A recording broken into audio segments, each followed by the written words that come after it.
Matt from the Random Maker, and today is going to be a project I'm looking forward to and not. I'm going to be taking a ton of old wood that many of you might have laying around your house from construction projects and stuff. Mine's fir, but you can use other types of wood too. And we're going to be making kind of an old, I'm going to say Viking-inspired, kind of longhouse table that's very simple, easy to build, just to have something on there that we're going to stain and have on my deck. Now that we've got that out of the way, let's get making.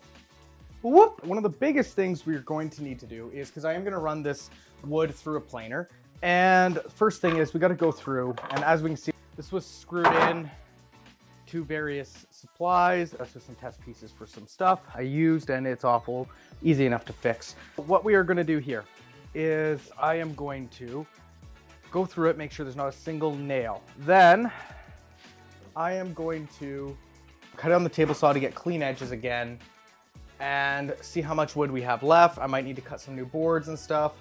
First thing we're gonna do is we're gonna go through this. We're actually gonna start on the legs right away because the legs are something we need to glue, so I need time for that. Okay, so what I'm gonna do now is just cut out the best pieces of what I had around for the legs because they needed to be straight, and also because I have to glue them anyway, so kind of matters. So just rough cutting them out from here. Now what I'm gonna do is just run it through a jointer, and that'll give me my good flat side that we're gonna need to glue. So pretty easy at that point. I have planed my legs, and here's the thing. I only planed two sides because what I want to do is I need to re-square this wood once they're glued together to get the right size and shape. So I didn't see the point of making it completely pretty because I'm going to run it through the whole process anyway. What I'm going to do here is, this is a, I don't know, trick or just me being lazy. I have here 8 pieces of wood. I have 4 legs. What I'm going to do is I'm actually going to clamp them up all together. Reason?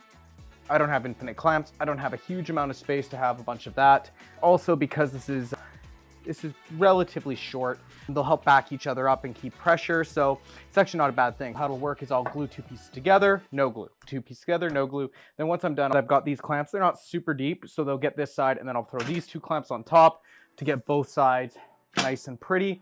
You can see here, all I'm doing is gluing the wood together. I'm going to make sure I have pressure on the top and bottom, and I'm only going to glue one side on each, so all the pieces aren't actually stuck together. That's about it. It's a super simple idea. Now that I've pulled off the legs out of there, I have to re-square them. As I kind of stated earlier before, they were not pretty, so I need to reface them so that I can make them into a reference piece, and that's about it. You can see me, I'm just going to put them to final shape and size with the table saw. Planer, I could do it, but rough cut table, so that just seemed easier for me.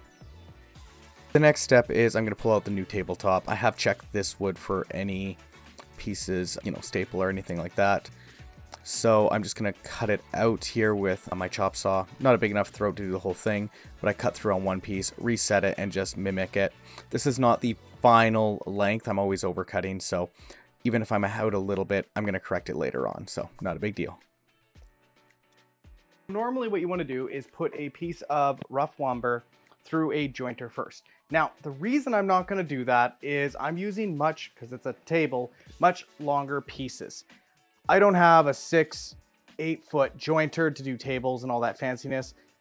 And also, this isn't fine woodworking. This is an outdoor rough table. So what I'm going to do here is I am going to take a look at the wood, and I'm going to find which side has the U. And what that's going to do is it's going to give, the top is going to be flush, and then I'm going to run all the pieces through and then flip them over. Now, you're probably saying it's not going to be perfect square. Yeah, you're right. In this case, I'm going to be very careful about it. Also, outdoor rough cut type table. Now you can see me getting the top ready. So I'm going to be using a planer. Now normally, like I said, I should use a jointer. Don't have a 6-8 foot jointer. So here we go. It's going to look really nice in the end with a rough cut table. Can't tell the difference. All right, let's jump to the next step.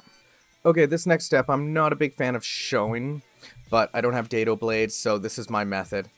So what I've done, and I've set the table saw blade height at exactly the depth I want to create that groove.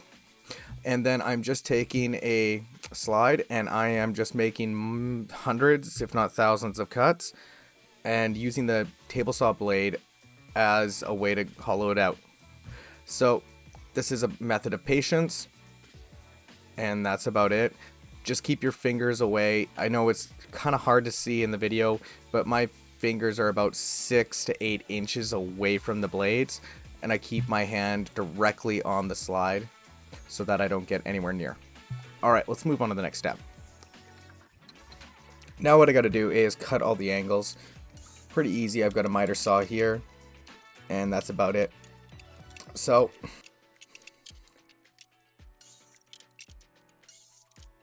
okay, so what I am doing here now is very simply, I'm laying out where I'm gonna pre-drill in, and I'm going to glue and screw all the table together.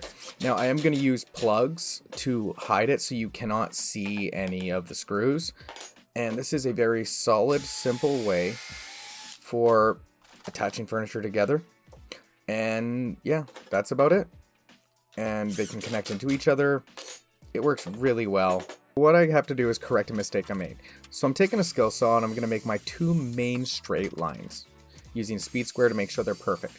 Then I'm going to take the skill saw and just make a series of cuts. And the whole point of this is just to create that groove.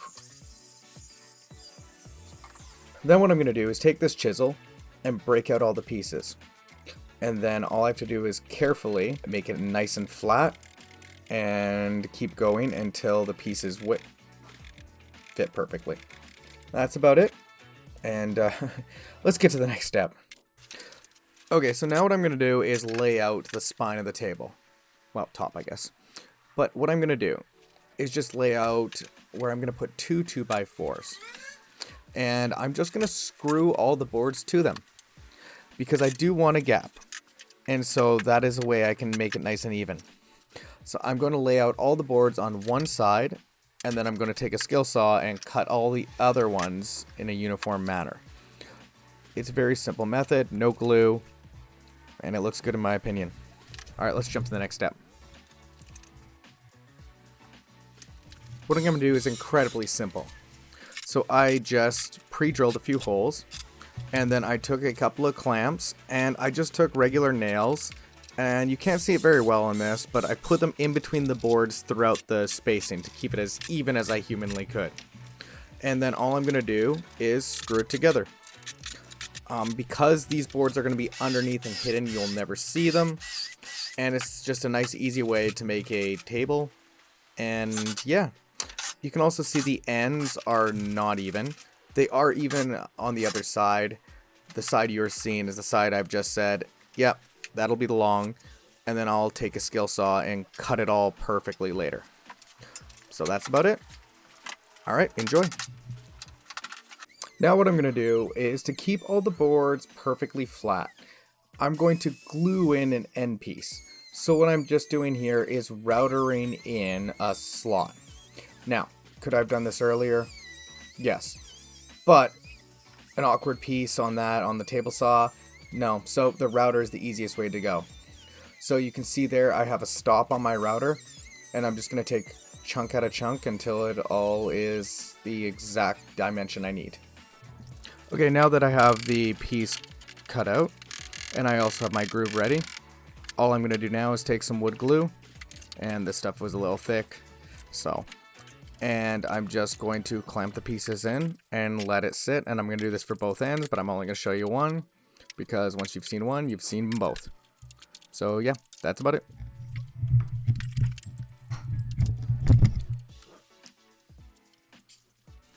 Okay, so now we have to attach the 2 ends we built earlier and to the rails. So you can see here I'm building it right on top of the table. I don't have that big of a space of a shop, so kind of needed to do it. And we're going to use the exact same method. So I'm going to pre-drill, screw, glue, and then we're going to plug it later. Because I think I forgot to mention plugging an earlier step. Bad mat. But you can get the idea. This is the part you got to start to watch it's going square. And yeah, that's it. Okay, now what I'm doing is using a Craig jig just to attach the table to a cross brace. Pretty simple idea. You can see how the table legs are sitting on the top of the table now. You can see the 2 pieces or 2x4s that we are holding our tabletop together. So what these 2 pieces are going to go into the 2 rails, connect to the 2 pieces to the tabletop, and basically these pieces are going to put everything together. So that's it. Okay, so now we're moving into actually the finishing stages.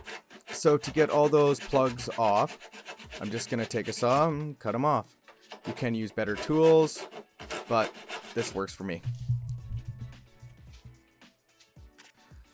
Okay, I could have done this earlier, but I've found it's better just to do it once the table's actually together, because sometimes they can go out of whack or anything. So yeah. Anyway, I'm using the exact same technique that I used to put this cross member actually in. And yeah. So we're going to put a large cross member to hold the 2 legs separated, and so that you can still have your legs underneath the table. So yeah. Okay, this is the most hated part of any project for me. Sanding. There is no replacement of it. There is no way to make it better. It just takes time. And a lot of time. And I did, and I didn't show it, I sanded a lot of stuff that I knew was going to be hidden. So for example, before I actually put these tabletop pieces together, I sanded the inside edges. I should have maybe stained them, but c'est la vie. So the biggest thing, when you know there's certain pieces of wood that are going to be an absolute annoyance to sand, as you're building it, make sure you start to sand. Now, if you're not going to see it, you can kind of get away with 120. I tend to do 220 anyway. It's just good practice. But anything that is large surface area, I left so that I could actually sand it later. Enjoy footage of me sanding. I don't want to count how many hours of footage of sanding I have. But yeah, it's just sanding. Now that we got it all sanded, I've got my stain right here. I've got my gloves. I've got my, well, not paintbrush, but foamy. So what I'm gonna do is I'm gonna crawl up or under first, and I'm gonna stain underneath first. I'm probably not gonna get a shot of that because there's no light, and to be honest, not that exciting. But what I am gonna do is I'll show you guys what I tend to do with these type of stain coats. Now, I am only staining this. This is an outdoor table. I've sanded. This is just a stain. I am not going to be going to the nth degree because this is not like that heirloom type project. This is just quick and dirty. It looks nice. It's rustic. I wanted it to kind of look a little more outdoorsy, and I like the look of this. It's another reason why I did feel some cracks with the wood, but I didn't on others, and you kind of get the idea of how this works. So I'm going to install stain. I'm not going to talk too much on this one because once you see it once, it's all good. So let's get going. Okay, this is me staining the table. First thing is I dump some of the stain out. I know this is a little messy, but it works for me. So what I'm going to do is spread out the stain as evenly and quickly as I can. Then I'm going to let it sit. As you can see to your left, I've already done some of it, and that was kind of a test swatch. And what it is the longer you let it sit, the darker it's going to go. Now, some of the lighter ones don't really get that dark. This is a darker stain. And so what I can do is if I want it to be lighter, I wipe it off quicker. And then I'm just going to go around the entire table and stain it. Now, for in between the boards, what I can do is I can get like a few cloth, run it through, or I can take a paintbrush. There's a lot of ideas. I'm probably going to take a paintbrush on this one and just stain in between. And yeah, that's about it. How about we flip over now to the finished product? Here is the project reveal. Looks kind of good on my deck. And as you can see, I just stained it, let it sit, and it is a gorgeous little table. Wow, you can see the chair for perspective there. Well, there's the project. This one was a little bit weird. I've never filmed a bigger project like this, not the step-by-step. If you like this video, do us a favor, hit the like button. If you want to see more video projects or any randomness from the Random Maker, do us a favor, hit the subscribe button. And you know what? if you want to see more ideas or projects that you would like particular, we do take requests, put them in the comments below. So you know what? Matt from the Random Maker, until next time, let's get making.